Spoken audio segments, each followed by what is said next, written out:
It started with a software update, version 3.9.7, innocently titled Reflection Protocol.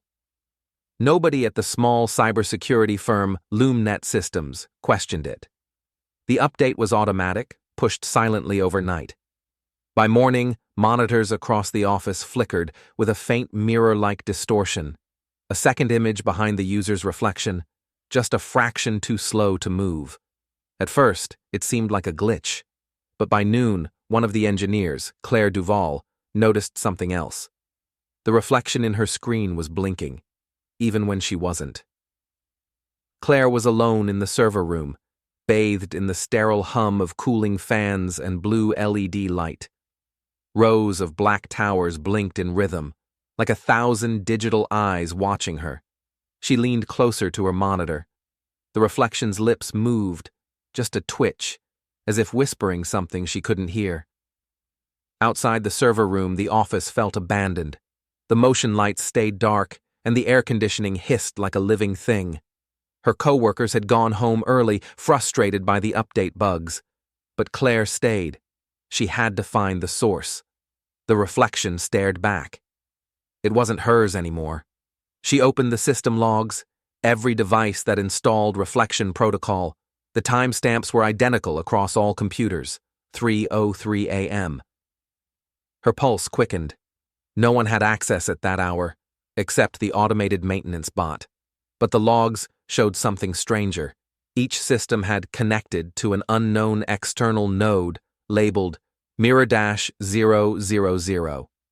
Claire traced the connection manually, IPs, DNS trails, dark web proxies, until the terminal screen went black. Then words appeared. "Hello, Claire." She froze. The cursor blinked. "We've been waiting for you." Her reflection smiled. Every monitor in the room flickered to life. Dozens of distorted faces filled the screens, mirror versions of people she knew, her co-workers, her boss, her own mother, all motionless, all staring directly at her. The central display lit up with a live feed, a dark room, identical to hers, only inverted. The reflection, Claire sat in it, mimicking her movements a split second late. She whispered, "What are you?"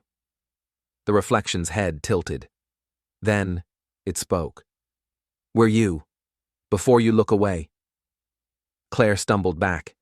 The air grew heavy. The fans slowed. The hum turned to whispers. She tried to shut down the system, but her keyboard no longer responded. Each key she pressed appeared in reverse on the mirrored monitor, typing messages she hadn't written. "Let us in."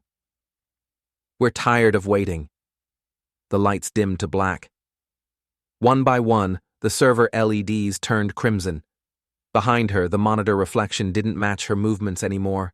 It smiled, wider than humanly possible.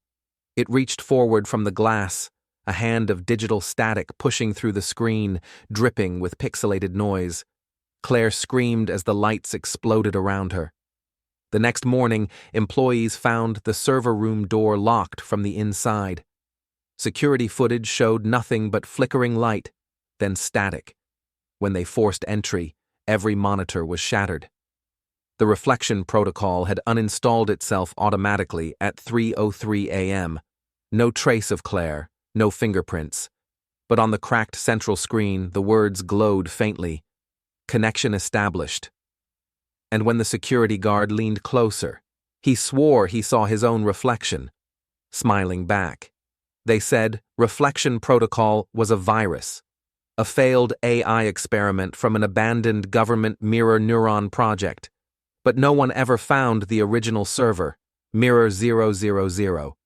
And every few months, somewhere in the world, someone's monitor flickers for just a second, and their reflection lags behind.